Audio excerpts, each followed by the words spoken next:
자, 오늘 말씀의 제목은 마음이 둔해진 제자들. 다 같이 시작.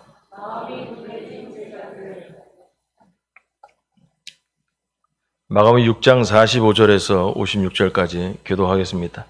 예수께서 즉시 제자들을 재촉하사 자기가 무리를 보내는 동안에 배 타고 앞서 건너편 벳세다로 가게 하시고,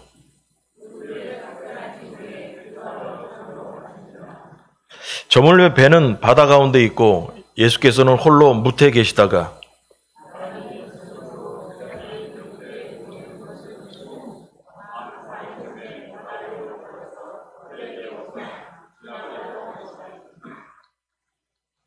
제자들이 그가 바다 위로 걸어오심을 보고 유령인가 하여 소리 지르니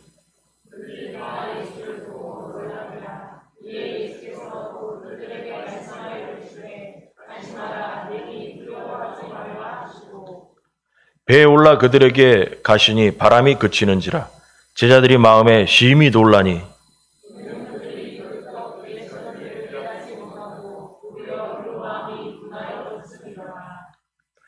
건너가 게네사렛 땅에 이르러 대고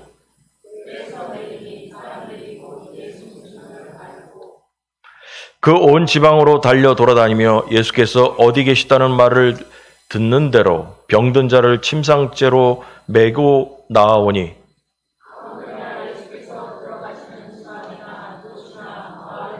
병자를 시장에 두고 예수께 그의 옷가에라도 손을 대게 하시기를 간구하니 손을 대는 자는 다 성함을 얻으니라. 아멘. 여기 앞에 보니까 예수께서 즉시 제자들을 재촉하사, 요 전에 지난주에 무슨 일이 있었냐면 오병이어의 기적이 있었습니다. 그래가지고 남자들만 재어보니까 5,000명 정도 먹이고 12광줄이 남았다. 그러고 나서 예수께서 즉시 제자들을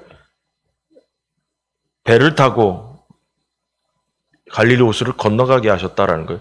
그래서 즉시 제자들을 어쩌고 이렇게 나왔는데 왜 즉시란 얘기를 집어넣었을까? 왜냐? 제자들이 피곤했습니다. 그 오병이어의 기적 앞에 무슨 일이 있었냐면 다시 기억해 보세요. 예수님께서 제자들에게 둘씩 짝지어서 전도를 보내셨다고 그랬잖아요. 그래가지고 전도하고 돌아온 다음에 예수님께 보고를 하려고 갔더니 이런 일 저런 일이 있었습니다. 그러면서 보고도 하고 밥도 먹고 하려고 하는데 예수님 계시다 해서 사람들이 우르르 막 그냥 와가지고 한적한 곳에 가서 좀 쉬려고 했더니만 사람들이 그렇게 많이 와가지고 쉴 수가 없는 거예요. 그래서 예수님께서 목자 잃은 양같이 사람들을 보시고 불쌍히 여겨가지고 몇 시간을 말씀을 전하셨다. 그러다 저녁이 정도 되니까 아니 이 사람들이 이거 밥 먹어야 되는데 예수님 이 사람들 어디 가서 밥 사 먹고 오게 시간을 좀 주죠 했더니 어디 가서 밥 먹을 데가 어디 있겠어요. 그래서 니들 가진 게 뭐 있냐 했더니 오병이어 떡 5개 물고기 2마리 이렇게 있습니다. 그래? 그럼 그거 갖고 기도하자. 그래서 그걸 축사하시고 떼어주니까 그 수많은 사람이 먹고 12광줄이 남았다는 거예요. 그럼 결과적으로 보면 있잖아요. 예수님의 제자들은 쉴 수가 없었어요. 지금 쉴 수가 없었어요. 그냥 전도하러 갔다가 와서 예수님과 좀 쉬면서 얘기하려고 했더만 사람들이 너무 많이 와가지고 몇 시간 동안 또 설교 예수님이 하시지. 그러니까 쉴 수가 없는 상황이 됐습니다.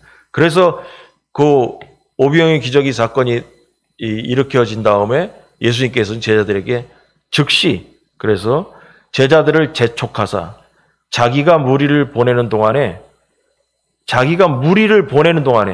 일단 여기서 집회가 끝난 거예요. 오병이어 기적을 맛본 사람들에게 이제 집에 잘 가라고 이제 다 끝났다고 보내는 동안에 배 타고 앞서 건너편 벳사다로 제자들을 건너가게 하셨다라는 거예요. 그러고 나서 무리를 작별하신 후에 기도하러 산으로 가시니라. 여러분 제자들하고 예수님하고 지금 방향이 다릅니다. 제자들에게는 배를 타고 건너편 가서 좀 쉬어라. 좀 가라 하고 예수님께서는 뭐냐면은 산으로 가서 산이라고 해서 우리가 생각하는 이런 뒷산같이 이렇게 높은 이런 이스라엘적인 이런 우리나라 같은 산이 아니고 그냥 조금 이렇게 구릉지 같은 그런 야산을 얘기하는 거예요. 그런데 가서 예수님 기도하신다는 거예요. 그래가지고 예수님도 피곤하실 텐데 예수님은 기도하러 가시고 제자들은 먼저 니들 저기 건너편에 가서 좀 쉬고 있어. 이렇게 된 겁니다. 결국은 제자들은 갈릴리 호수 위에서 배 위에 있게 됐고 예수님은 육지에 계시게 되어서 예수님과 제자들은 지금 사이가 떨어진 관계에 있게 됐습니다.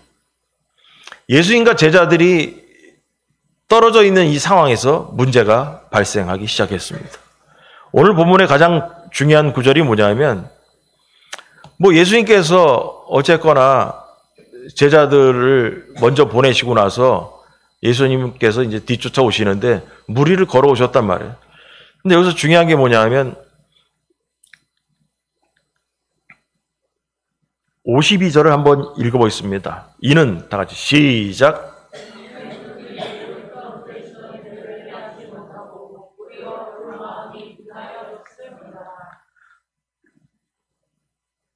예수님을 보고 무리를 걸어오신 예수님 보고 야 이거 귀신이다 이거. 귀신이다 그래가지고 놀래가지고 소리를 지르고 마음이 심히 놀랐다 라고 나왔는데 이 모든 일의 이 본문의 핵심 구절은 이거예요. 그 마음이 둔하여졌다라는 거야. 제자들의 마음에 문제가 생겨서 지금 예수님을 바라보는 관점이 지금 잘못되어졌다는 거죠. 마음이 둔해졌다라는 거죠. 여러분 예수님과 떨어지면 마음이 둔해지는 겁니다. 예수님과 거리가 멀어지면 우리 신앙의 마음이 둔해지는 겁니다.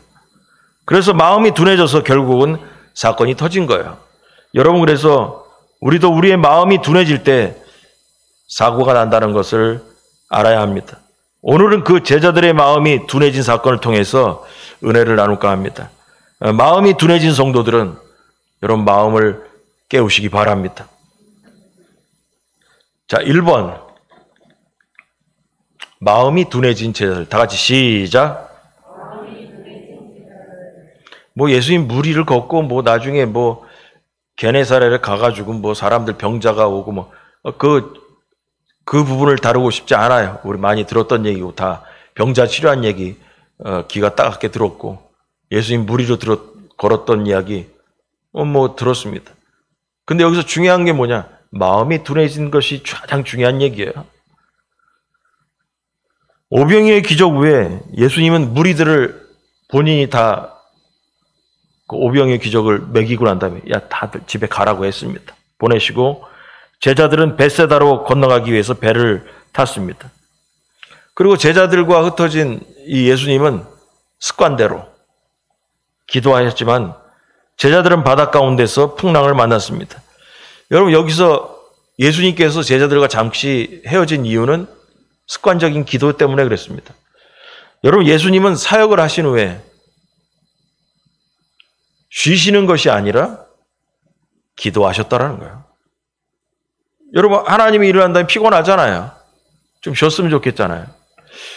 근데 예수님은 뭐냐면 쉬신 게 아니라 기도하러 가셨다라는 거죠. 하나님의 일은요 시작 전에도 기도해야 되지만 시작이 끝난 후에 모든 일이 다 끝난 후에도 마치고 나서 기도해야 합니다. 시작 전에는 하나님이 함께 해주셔서 승리하게 해달라고 기도해야 되고 또 마친 후에는 하나님께 영광을 돌리는 기도를 해야 합니다. 여러분 이런 게 이게 중요한 거예요. 뭐든지 일을 한 다음에 하나님 함께 해주세요 한 다음에 끝난 다음에는 기도도 안 하고 헤어지는 경우가 많아요. 특히 장거리로 어디를 갔다 오거나 어쩌고 그럴 때 갈 때는 하나님 안전하게 갔다 오게 해주세요 한 다음에 온 다음에는 기도도 안 하고 흩어지죠. 그 뭐가 잘못된 거예요. 출발할 때도 기도해야지만 잘 갔다 와서도 기도해야 됩니다.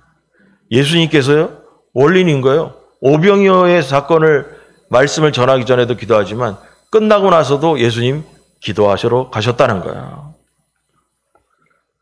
여러분 마친 후에 왜 기도를 해야 되냐면요.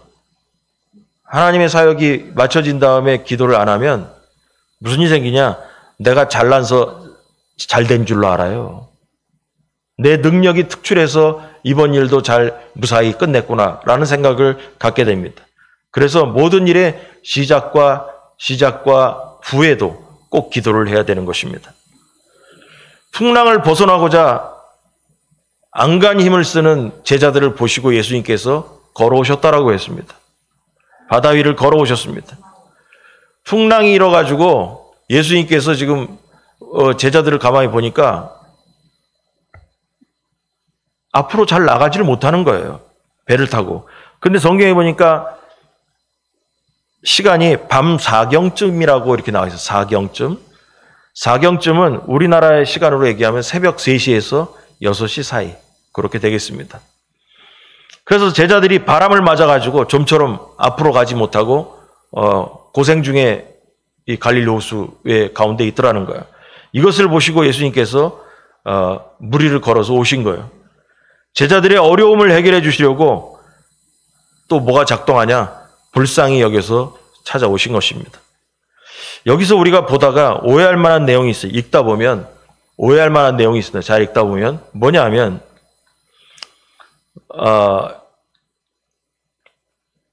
여기 지금 보면은 한번 48절 읽어볼까요? 다 같이 시작.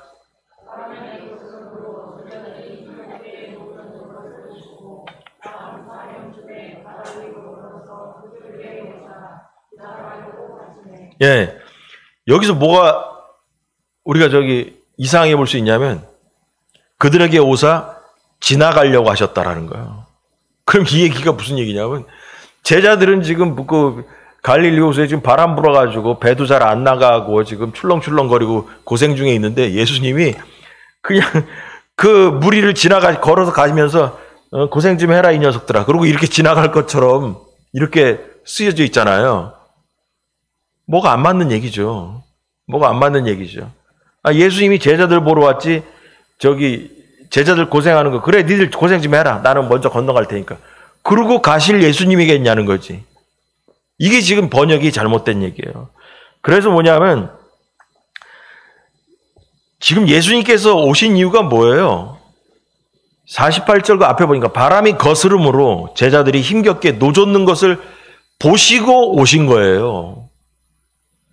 힘들게 고생하는 걸 보시고 오셨지 그걸 지나가려고 오신 것이 아니라는 거예요. 그 말은 힘겹게 노르젓고 있는 이 문제를 해결해 주시려고 오신 것이지 그냥 고생 좀 해라 이러려고 오신 것이 아니라는 거죠.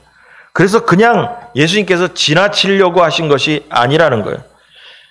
그래서 여기서 보면은 오사 지나가려고 하시면 뭘 얘기냐 이게 지나간다는 얘기가 그러면 이건 뭐냐면 예수님께서 배 타시려고 배 앞부분으로 슬쩍 지나가시는 것을 설명한 것이다라는 거죠. 완전히 지나가서 저쪽으로 가버린다는 게 아니고 예수님께서 이 배를 타시려고 옆으로 살짝 지나가실 때 그렇게 해석해야 된다는 거죠. 제 얘기가 아니고 학자들의 얘기입니다. 여러분 예수님은 그래서 결국 뭐냐 이런 거예요. 예수님은요 우리의 인생 문제를 보고만 구경하고 계시는 분이 아닌 줄 믿으시 바랍니다. 제자들의 그 인생 문제를 구경만 하고 그래 고생 좀 해라. 나는 걸어갈 테니까 난 먼저 가실 테니까 풍랑 이는 동안 좀 노젓고 해도 제자리 병병 돌고 좀 고생 좀 해라. 그럴 예수님이냐니까. 아니라는 거예요. 아니라는 거예요. 구경하는 분이 절대로 아닙니다. 예수님을 찾아온 모든 무리에게 성경상에 보면 모든 무리들이 예수님 찾아왔을 때 예수님은 모든 그들의 문제를 해결해 주신 분입니다. 절대로 지나가시는 분이 아닌 줄을 여러분 믿으시기 바랍니다. 이 얘기를 잘못 보면 있잖아요. 예수님께서는 제자들을 고생 가운데 놔두고 지나가려고 하시는 분이다. 이거 해석이 잘못되어지는 거예요.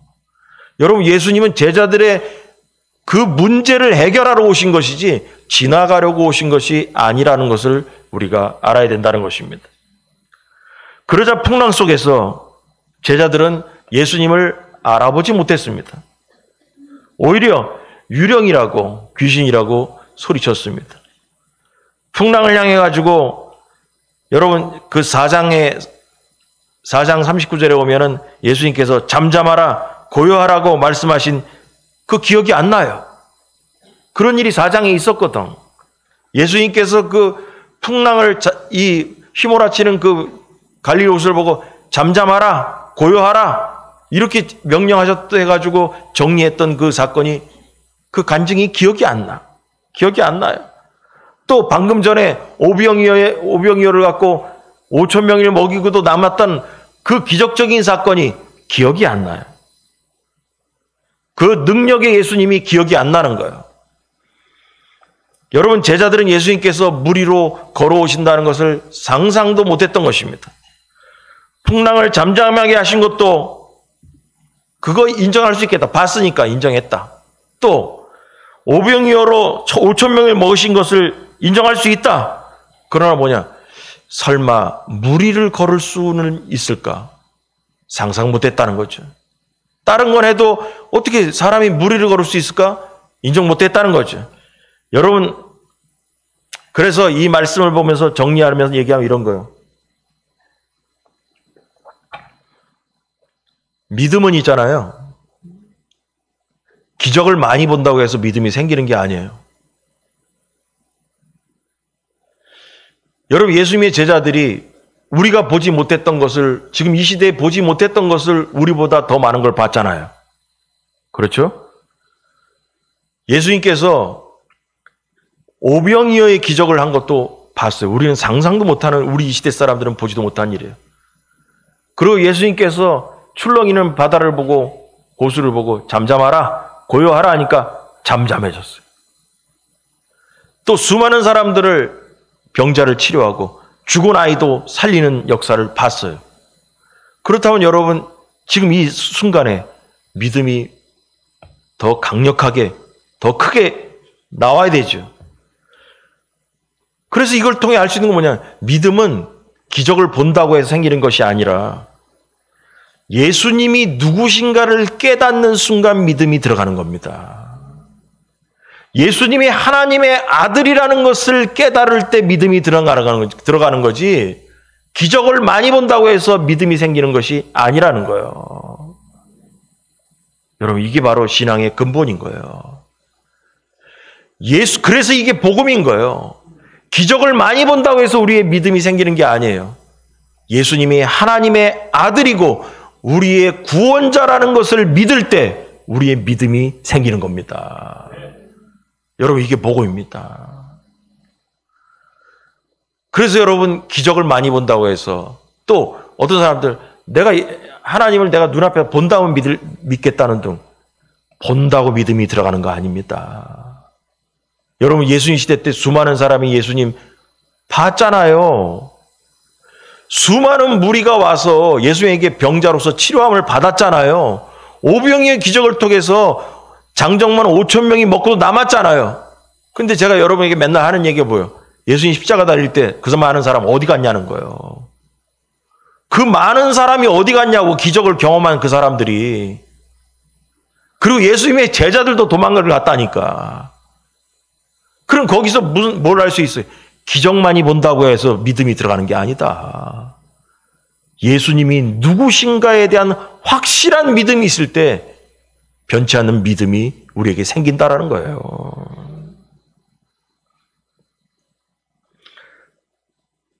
제자들이 예수님이 하나님의 아들이라고 믿는 것이 확실했다면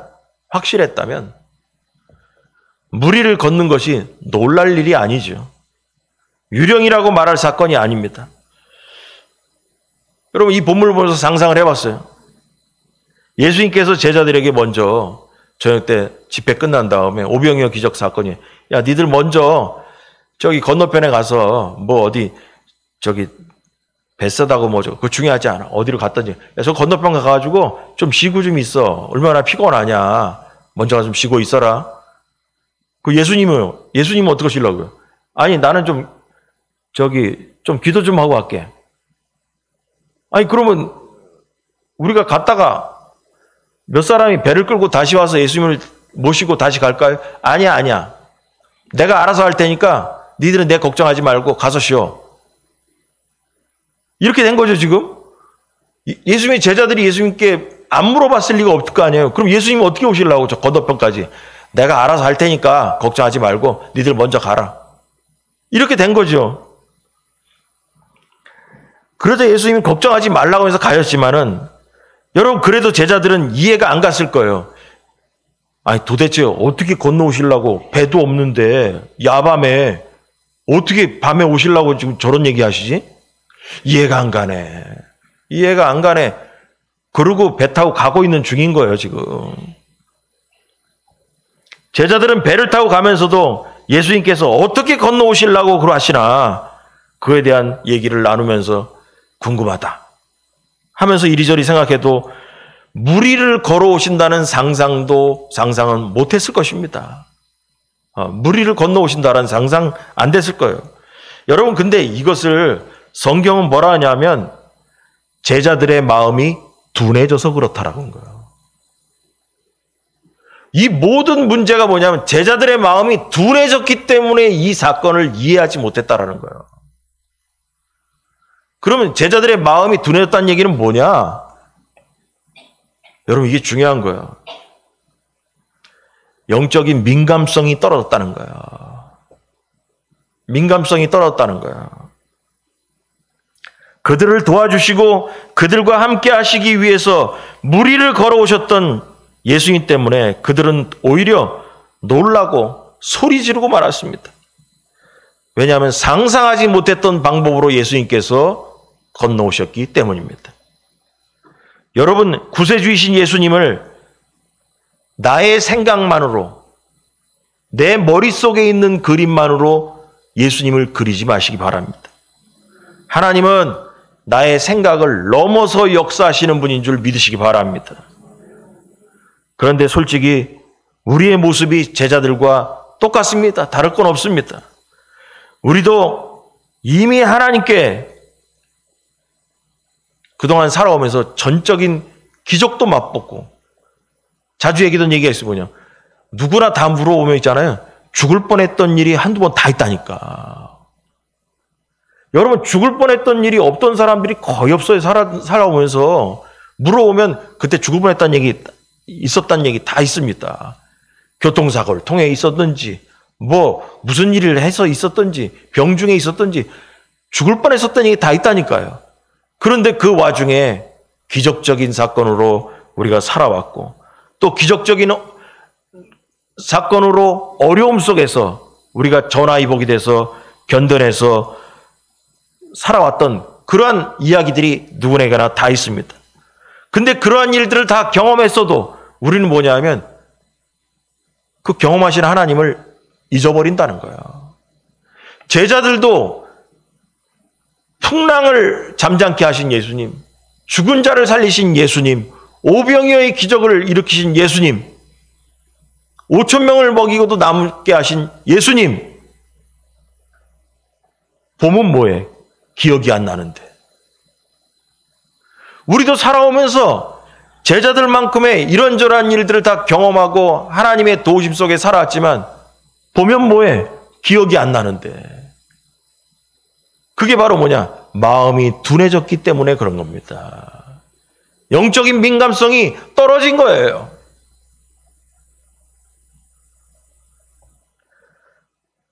전에 겪은 어려움과 똑같은 어려움을 만나도 우리는 전혀 하나님의 도우심을 받은 적이 없는 것처럼 아무 생각 없이 지나가 버린다는 거죠. 여러분 예수님의 제자들이 좀 전에 바로 몇 시간 전에 오병이어의 기적을 봤잖아요. 잊어버린 거예요. 금방 뭐냐 하면 영적 민감성이 떨어진 거예요. 그래서 마가는 그런 거예요. 왜 제자들이 이렇게 됐냐? 마음이 둔해져서 그렇다. 그럼 마가복음을 쓴 마가는 무슨 얘기를 하고 싶은 거예요? 우리는 영적인 민감성이 항상 활발해야 된다는 거예요. 마음이 둔해져서는 안 된다는 거죠. 민감해야 되는 거예요. 신앙적인 영적인 안테나가 항상 민감해야 된다는 거죠. 어느 순간 둔해질 때 우리는 뭐냐면 하나님의 아들 예수 그리스도를 잊어버리게 된다는 것입니다. 어려움을 당할 때 전에 도우셨던 하나님을 기억할 수 있다면 여러분 소리치지 않았을 거예요. 제자들이 풍랑을 일을 때 걸어오신 예수님을 봤다면, 보고서 과거에 기적을 일으켰던 예수님이 기억났다면 유령이다라고 소리 지르지 않았을 것입니다.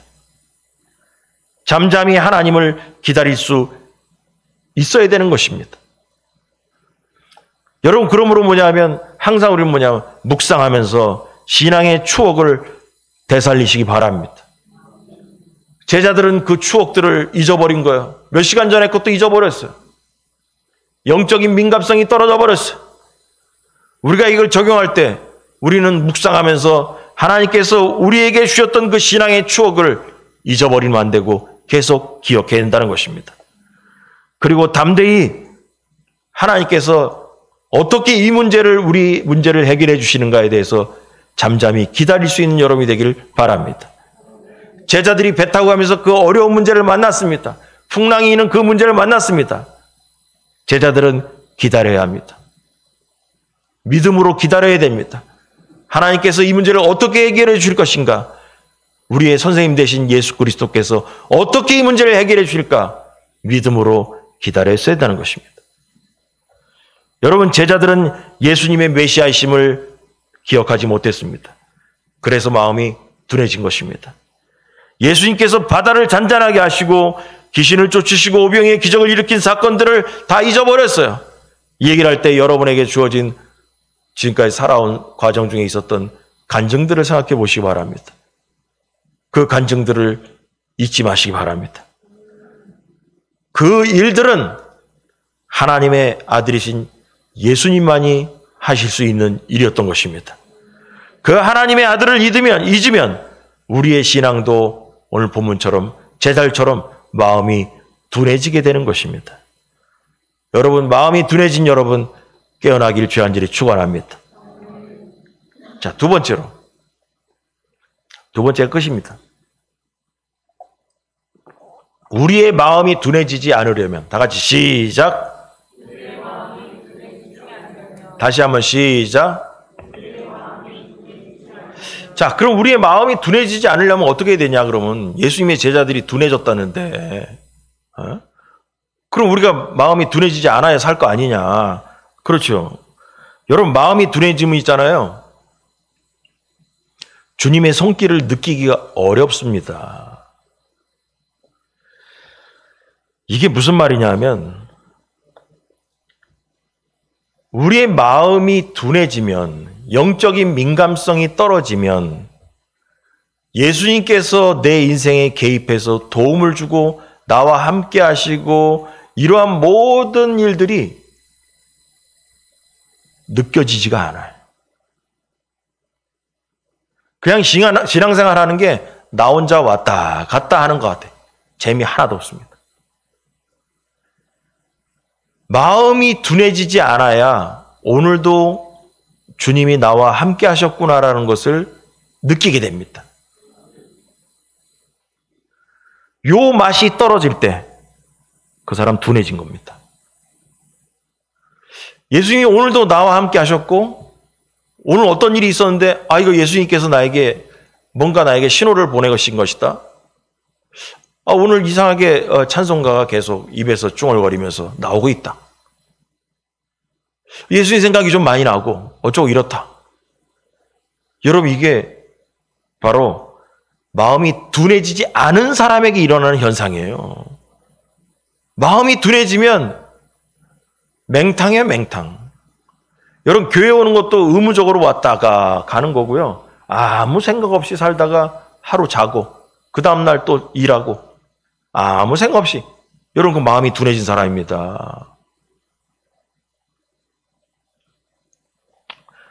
여러분, 마태복음 보니까 예수님께서 이런 얘기 하셨어요. 마지막 끝을 내가 세상 끝날까지 너희와 항상 함께 하시겠다고 그랬어요. 예수님하고 항상 함께 하신다는데 함께 했는데 하나님 말씀은 항상 함께 한다는 거야. 항상.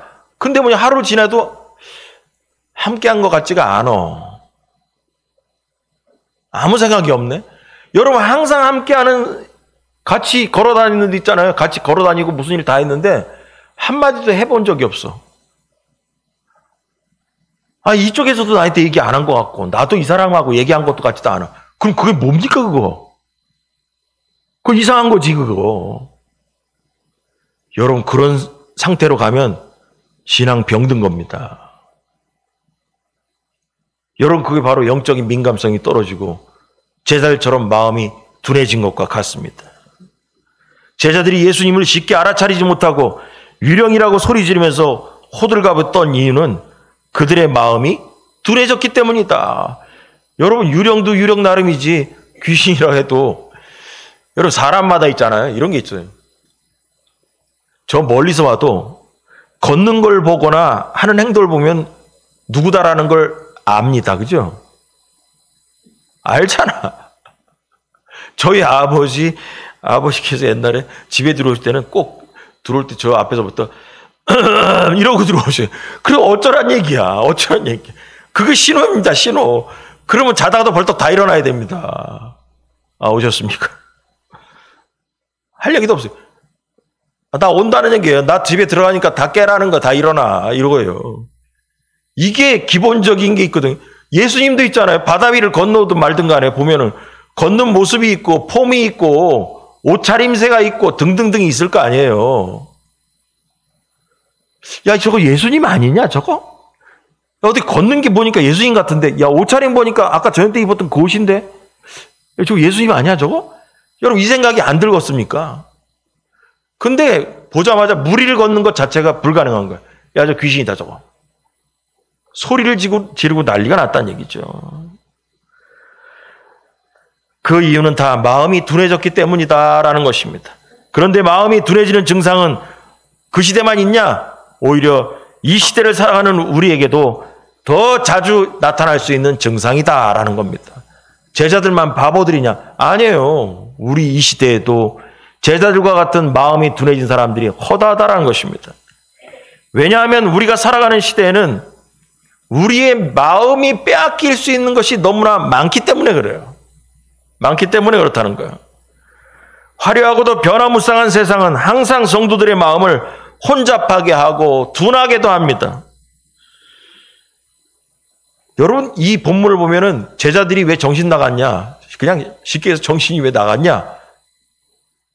여러분 바람을 보고 정신 나갔습니다. 바람 때문에 배가 노젓기도 힘들고 앞으로 제대로 나아가지를 못하고 힘든 상황이 있다는 거예요. 여러분 바람을 보니까 둔해진 거예요. 이게 적용점이에요. 그럼 이 시대에도 이 제자들이 둔해지지 않으려면 뭘 해야 되냐면 바람 속에서도 예수님을 봐야 되는 거예요. 마찬가지로 우리도 이 시대에서 둔해지지 않으려면 뭘 해야 되냐? 세상에 우리를 유혹하는 모든 것들이 있지만 그 모든 바람과 같은 유혹들을 다 뿌리치고 주님만 바라봐야 되는 것입니다. 그래야 우리의 마음이 둔해지지 않은 것입니다. 제자들은 밤 4시경에 4경에 바람이 강하게 불어서 앞으로 나가지 못하는 그 상황, 이들의 눈에는 예수님이 보이는 게 아니라 바람이 눈에 보입니다. 주님을 바라보는 것이 아니라 바람을 바라볼 때 이들의 마음이 둔해진 것입니다. 여러분 하나님은 모든 지킬 만한 것 중에 우리의 마음을 지키라고 했어요. 잠언 4장 23절 다 같이 시작.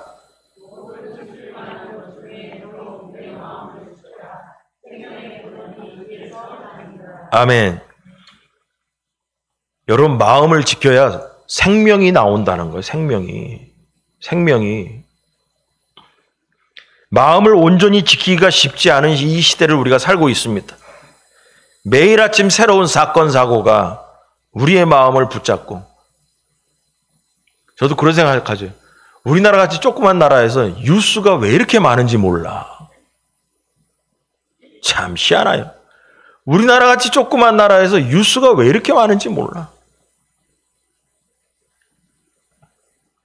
여러분 우리가 하나님의 말씀으로 아침마다 새로워져야 하는데 세상의 소식들로 우리의 마음이 둔해지는 일들이 더 많다라는 거죠.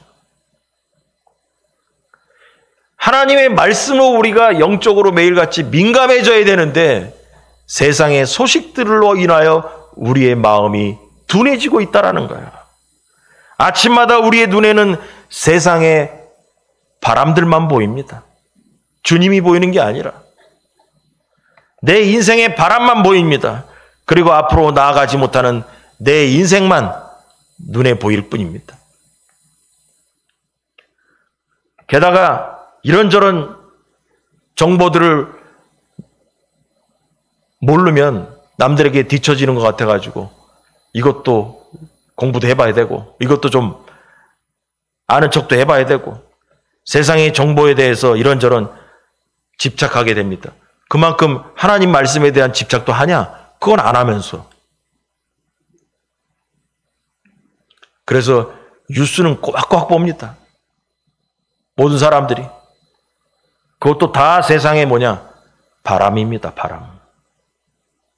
우리를 우둔하게 만들고 예수 그리스도로부터 멀어지게 만드는 것들, 그러한 것들이 바로 세상의 바람인 것입니다. 그렇게 해서 결국은 뭐냐면 주님께 집중하지 못하게 만드는 것들이 세상에 지금 너무나 많이 있다는 거예요. 너무나 많이 있다는 거예요. 여러분, 예수님 시대 때는 주님께 집중하지 못하는 것이 보이는 것만 보면 돼요. 여기 이 동네만. 이 동네만 보면 돼.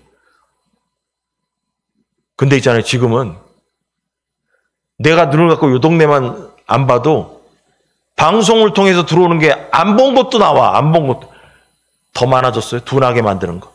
우리를 둔하게 만드는 모든 자료들이 더 많아졌다라는 거예요. 여러분, 성도들은 그래서 이를 위해서 기도해야 되지만 아침마다 우선순위를 하나님의 말씀에 먼저 두어야 된다는 것입니다. 세상의 바람에 관심을 갖지 말고 예수님에게 관심을 둬야 되는 바로 말씀에 관심을 가져야 된다는 것입니다. 그것이 우리의 눈을 예수님에게 두는 방법입니다. 우리는 하나님의 말씀을 읽을 때 하나님의 뜻에 민감하게 됩니다. 마음이 둔하지 않게 되는 겁니다. 하나님의 말씀에 눈을 두어야 우리의 마음이 우둔함에서 벗어나는 줄 여러분 믿으시기 바랍니다. 그래야 영적으로 우리 모두가 민감해질 수가 있는 것입니다. 여러분, 그렇다고 해서 지금 얘기합니까? 그럼 세상에 거 뭐 아무것도 모르고 살라는 얘기냐? 그거 아닙니다. 그러려면 있잖아요. 산속 가야죠. 그래서 우리 기독교는 있잖아요. 땅끝까지 이르러 내 증인이 되라 했잖아요. 산속에 들어가서 도 닦으라가 아니라 땅끝까지 이르러 증인된 삶을 살아야 돼요. 그럼 그 얘기는 뭐냐? 세상 돌아가는 것도 알아야 된다는 거예요. 그래서 신학대학 처음 갔을 때 그런 얘기 있어요. 신앙생활 하는 사람은 한 손에는 성경, 한 손에는 신문을 가져야 된다. 그런 전설따라 삼천리 같은 얘기가 있습니다. 그 말은 뭐냐면 하나님의 말씀도 세상과 무관하게 있지 않다라는 거죠. 하나님의 말씀도 알아야 되지만 세상 돌아가는 것도 알아야 된다는 거죠. 왜냐하면 그래야 균형 잡힌 시각을 가질 수 있기 때문에 그렇습니다. 그래서 세상을 보면서 신랑 되신 예수님이 오실 날을 여러분 준비해야 됩니다. 산속 가서 준비하는 게 아닙니다. 땅끝까지 이르러 증인되는 삶이 바로 신부의 삶인 것입니다. 그러나 항상 우리의 우선순위는 성경 말씀인 것입니다. 먼저 하나님의 말씀으로 무장되어 있어야 세상을 올바르게 해석할 수 있습니다. 또 마음이 둔감해지지 않고 세상의 마음을 빼앗기지도 않게 되는 것이 바로 하나님 말씀을 먼저 집중해야 되는 것입니다. 우리가 예수님을 직접 볼 수는 없어요. 그러나 말씀을 보는 것이 바로 예수님을 바라보는 것입니다. 그 당시에 오늘 본문의 제자들은 살아계신 예수님을 직접 봐야 되는 것이었습니다. 그러나 우리는 뭐냐? 말씀 대신 예수 그리스도. 말씀으로 오신 예수 그리스도를 바라보는 것은 바로 뭐냐? 우리에게 주어진 성경 말씀에 집중할 때 주님을 바라보게 되는 것입니다.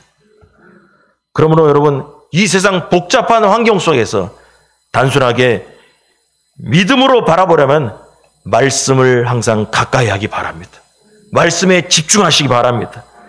말씀을 보는 인생이 바로 예수님을 바라보는 인생인 줄 믿으시기 바랍니다. 할렐루야. 우리 다 같이 주여 함창하시고 기도하겠습니다.